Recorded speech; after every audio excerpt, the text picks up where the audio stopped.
This has been an incredibly mild winter. I had a garden flag which I was hanging up just until this week that said, "Let it snow, let it snow, let it snow." And I finally put it up because I do not think it's going to be the year for that. Spring is coming early this year, and that is just fine by me. I think there's been enough darkness of late, and not just in the sky. Our God knows a lot about darkness. That's why in the beginning of creation, God separated the day from the night so that the darkness would not always rule. God knows a lot about darkness and our night fears. So God sent us a light that would forever shine in the darkness.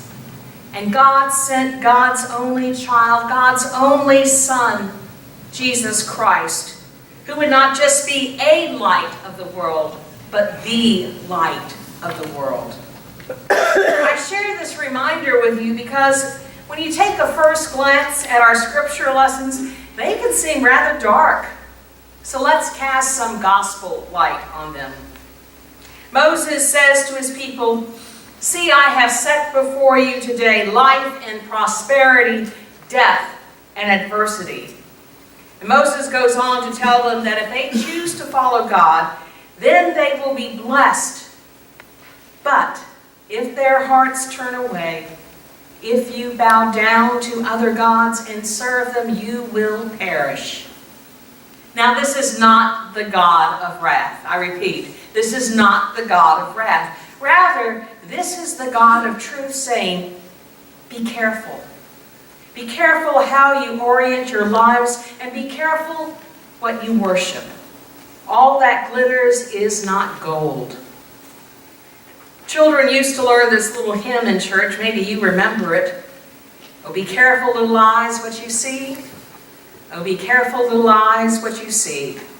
There's a Father up above, and He's looking down in love. So be careful, little eyes, what you see. And then it goes on from there. Now that is a much nicer way of saying be careful than what Jesus did in today's gospel, saying, if your right eye offends you, pluck it out. Now for me personally, that did take a personal turn this week. When I had some problems in my right eye, I encountered this gospel and I said, I don't think so. When Moses tells his people that they will be prosperous, they will be prosperous. There is more than one meaning to that word. For us as Christians, it's much more than economic success. Other definitions from Webster's dictionary use such words as thrive and flourish and vigor to define prosperity. This is a prosperity gospel that has very little to do with money. It has everything to do with how we orient our lives. And that's what we do on Sundays. We come to be reoriented. A compass is always supposed to point to true north, but during the week we can be misdirected. A political conversation in the office becomes heated. We forget to listen. We forget to love. Righteous indignation just becomes indignation, and the compass needle begins to turn away from true north. There are no winners. There are no losers. Well, actually, that there are. They're just losers. And a little bit of our soul withers, and we find that we are not flourishing. And we wonder, how did that happen? How did that happen? We take that same attitude into social media, where we don't have to see people face to face. We don't have to see the nuclear effects of our words. We find ourselves acting in ways that are not our best selves. We forget to listen. We forget to love. And a little bit of our soul withers, and we find that we are not flourishing. And by the week's end, the compass needle is just spinning, and we have lost our direction. In the Episcopal Church, we have a very physical way of being redirected. It is literally following the cross. The cross leads us into worship, and then the cross leads us out into the world. It was our presiding bishop, Michael Curry, who pointed this out, especially when we do what we call the gospel procession. You just saw that. That's when we take the gospel and we read it from the middle of the congregation. And when the cross and the gospel are carried into our midst, wherever we are, we turn and we face it. No matter where we are seated, we turn and we face the cross. We face the gospel. It's another way of physically, literally being reoriented. Follow the cross. Listen to the gospel. And as we do, the compass begins to turn to true north again. We can breathe again. We can flourish. And any time the cross passes us, you'll notice we bow. It's called reverencing the cross. We bow to this cross and no other. We bow to this cross and no one. We bow to this God and no other. We allow Jesus to get under our skin and remake us and save us. Sometimes it's saving us from ourselves. And listen to that word, we allow. We allow God to do this. God does not override our will. Like a homeless person asking for a handout, God is asking to come in, and we have the free will.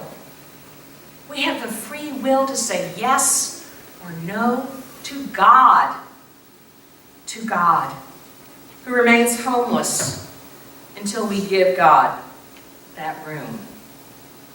The little gods that can suck us dry, that can suck our soul dry, are more than just the usual suspects. I found this poem this week by a humorist named Judith Fiost. She wrote a book called How Did I Get to Be 40 and Other Atrocities? Wait till you hit 60. This is the poem. I finished 6 Pillows and Needlepoint, and I'm reading Jane Austen in Kent. I'm up to the pork with black beans and advanced Chinese cooking.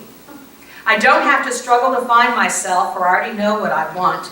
I want to be healthy and wise and extremely good looking. I'm learning new glazes in pottery class, and I'm playing new chords in guitar. And in yoga, I'm starting to master the lotus position. I don't have to ponder priorities, for I already know what they are. To be good looking and healthy and wise and adored in addition. I'm improving my serve with a tennis pro, and I'm practicing verb forms in Greek. And in primal scream therapy, all my frustrations are vented. I don't have to ask what I'm searching for, since I already know what I seek. To be good looking and healthy and wise and adored and contented. I've bloomed in organic gardening, and in dance I've tightened my thighs, if only. And in consciousness raising, there's no one around who can top me. And I'm working all day and I'm working all night to be good looking, healthy and wise and adored and contented and brave and well-read and a marvelous hostess and bilingual, athletic, artistic. Won't someone please stop me? Can I hear an amen? And that's what Jesus says to us. Stop. Stop what you are doing. He asked that wonderful phrase, is it well with your soul? Is it well with your soul? Is this giving you life or is it giving you death? Moses was speaking words that Jesus would later say, and I have to wonder if we listen to either one of them. Won't someone please stop me? So Moses says, choose life so that you and your descendants may live, loving the Lord your God, obeying him, and holding fast to him. For that means life for you. That means life for you. Jesus says, I came that you may have life and have it abundantly. And abundant sounds a lot like thriving to me. But the choice is yours. It's really yours. See, I have set before you today life and prosperity, death and adversity. It's your choice. Amen.